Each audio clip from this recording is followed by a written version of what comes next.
Bismillahirrahmanirrahim. Assalamualaikum warahmatullahi wabarakatuh. Syukur alhamdulillah, segala puji hanya milik Allah, Tuhan semesta alam, yang telah memberikan kita nikmat yang tak terhitung, nikmat iman, nikmat Islam, dan nikmat kesempatan, sehingga kita bisa berjumpa kembali di dalam lingkaran kebaikan ini. Selawat beriring salam selalu dan tetap kita curahkan kepada junjungan alam, teladan kita sepanjang zaman. Nabi kita yang mulia, Nabi besar Muhammad Sallallahu Alaihi Wasallam, beserta para keluarga, sahabat, dan pengikutnya yang istiqomah hingga akhir zaman. Harapan dan doa saya untuk sahabat semua, saudara semua, dimanapun Anda berada, yang saat ini sedang menonton video ini, semoga Allah Subhanahu wa Ta'ala senantiasa menganugerahkan Anda kesehatan dan afiatan. Semoga Allah panjangkan umur Anda dalam ketaatan, Allah murahkan rezeki Anda, Allah mudahkan segala urusan Anda, dan semoga kita semua tetap dalam lindungan dan penjagaan Allah Subhanahu wa Ta'ala. Amin, Allahumma amin. Sahabat beriman, sebelum kita melangkah lebih jauh, menyelami topik kita yang sangat istimewa hari ini, saya ingin mengajak Anda semua untuk sama-sama membangun channel dakwah kita ini, agar bisa terus menebarkan manfaat. Caranya sangat mudah, cukup dengan menekan tombol like sebagai tanda Anda menyukai kajian kita. Tuliskan doa, harapan, atau mungkin pengalaman pribadi Anda di kolom komentar. Dan tentu saja tekan tombol subscribe dan nyalakan lonceng notifikasinya agar kita bisa terus terhubung dalam kebaikan. Baik, sahabat beriman yang dirahmati Allah, kita akan berbicara tentang sebuah ibadah, sebuah ritual yang sangat intim, sangat personal. Sebuah ibadah yang dilakukan di waktu yang paling istimewa, saat kebanyakan manusia sedang terlelap dalam buaian mimpi. Kita berbicara tentang salat tahajud. Bangun di tengah keheningan malam, meninggalkan hangatnya selimut, berperang melawan rasa kantuk yang luar biasa, mengambil air wudhu yang mungkin terasa begitu dingin menusuk tulang, lalu berdiri menghadap Sang Pencipta. Ini bukan ibadah yang mudah. Ini adalah sebuah perjuangan, sebuah pembuktian, tanda cinta seorang hamba kepada Tuhannya. Allah bahkan secara khusus berfirman tentang ibadah ini dalam surah Al-Isra ayat 79. Wa minal laili fatahajjad bihi nafilatan laka asa ayyab'asaka rabbuka maqaman mahmuda. Yang artinya, dan pada sebagian malam lakukanlah salat tahajud sebagai suatu ibadah tambahan bagimu. Mudah-mudahan Tuhanmu mengangkatmu ke tempat yang terpuji. Tempat yang terpuji, maqama mahmuda. Sebuah kedudukan yang mulia yang kita semua dambakan. Kita sudah berusaha, kita sudah sholat, kita sudah menangis, kita sudah meminta, kita sudah mengadukan segala keluh kesah kita. Tapi, sahabat beriman, pernahkah terlintas satu pertanyaan di benak kita? Pertanyaan yang jujur, pertanyaan yang mungkin sedikit menakutkan. Bagaimana saya tahu bahwa tahajud saya diterima oleh Allah? Bagaimana saya tahu bahwa tangisan saya didengar? Bagaimana saya tahu bahwa perjuangan saya melawan kantuk tidak sia-sia? Tentu, diterima atau tidaknya sebuah amal adalah hak prerogatif Allah.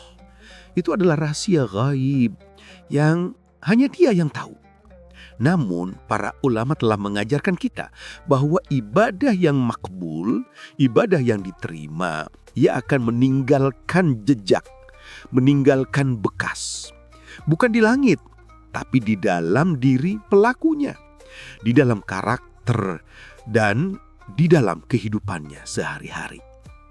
Ini bukanlah tanda-tanda yang mistis, bukan berupa mimpi-mimpi aneh, bukan berupa koromah-koromah yang ajaib, bukan. Tanda-tanda itu jauh lebih membumi, jauh lebih psikologis, dan jauh lebih nyata. Lalu, apa saja isyarat itu?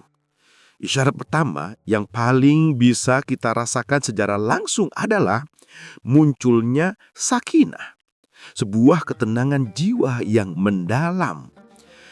Hati kita yang tadinya mungkin riuh, penuh dengan kebisingan dunia, penuh dengan deadline pekerjaan, penuh dengan cicilan, penuh dengan kekhawatiran akan masa depan.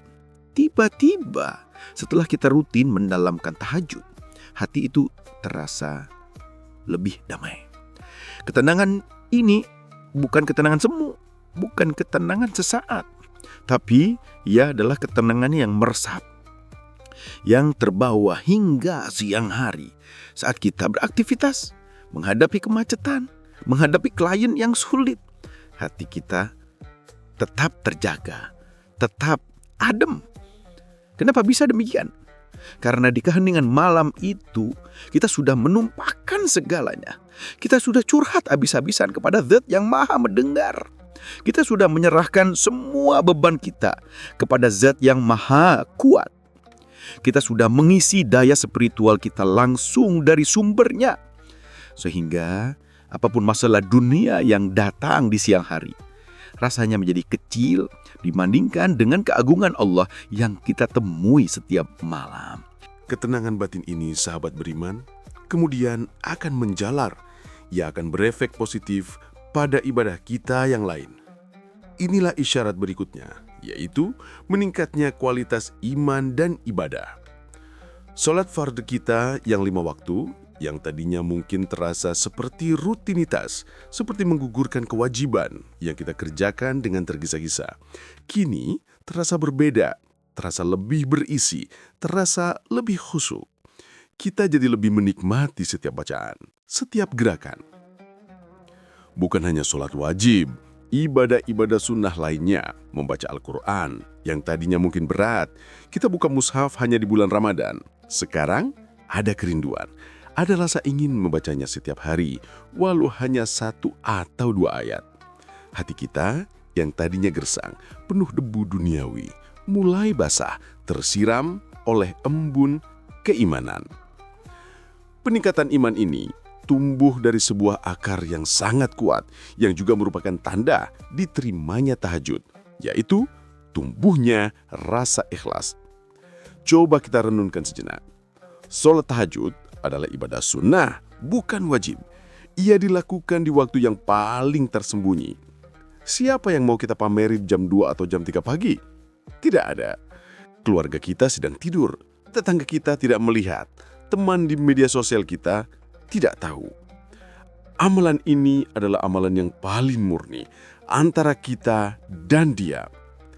Saat kita berhasil memaksa diri untuk bangun, itu adalah murni karena kita mencari wajarnya, murni karena kita butuh Dia, bukan karena ingin pujian, bukan karena ingin pengakuan.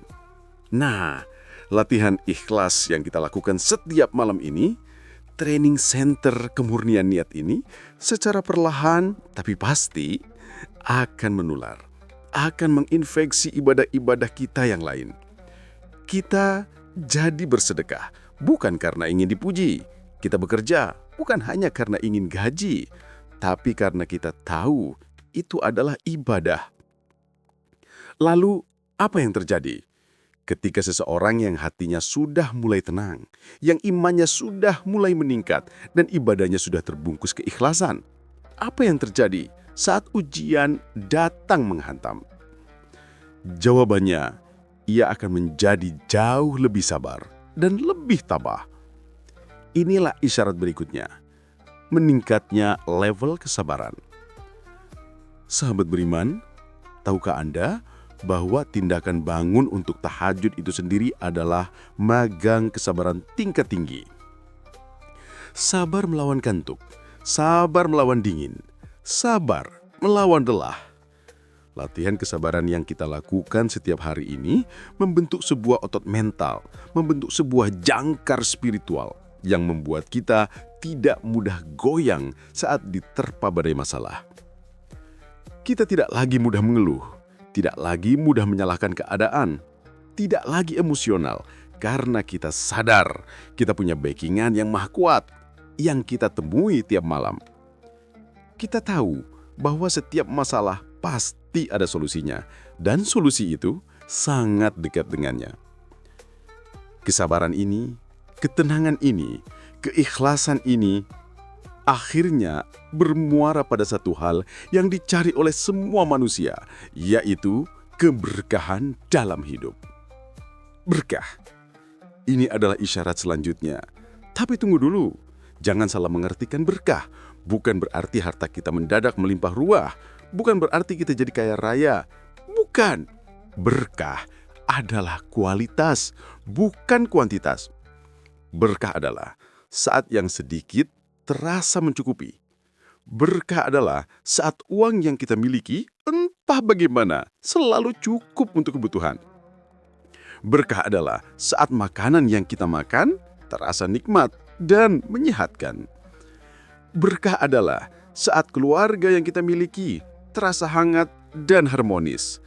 Dan berkah juga berarti kemudahan dalam urusan. Orang yang tahajudnya diterima seringkali merasakan ini. Urusan yang tadinya terasa buntu, tiba-tiba ada saja jalannya. Masalah yang tadinya rumit, tiba-tiba ada saja solusinya. Pertolongan datang dari arah yang tidak disangka-sangka. Ini bukan kebetulan. Ini adalah desain ilahi bagi hambanya yang memilih untuk mendekat di waktu mustajab. Dan berbicara tentang waktu mustajab, ini membawa kita pada isyarat berikutnya, yaitu doa-doa yang mudah terkabul. Sepertiga malam terakhir adalah prime time, waktu emas untuk berdoa. Waktu di mana Allah turun ke langit dunia menebarkan ampunan dan rahmat-Nya. Saat seorang hamba yang telah berjuang melawan kantuknya mengangkat kedua tangannya dengan hati yang tulus, dengan terasa butuh yang mendalam, maka doanya akan memiliki kekuatan yang berbeda. Allahu Akbar. Nabi yang tanpa dosa beristighfar 100 kali sehari. Lalu, kita ini siapa? Kita yang berlumur dosa, yang dari bangun tidur sampai tidur lagi, tidak henti-hentinya berbuat khilaf. Sudah berapa istighfar kita hari ini?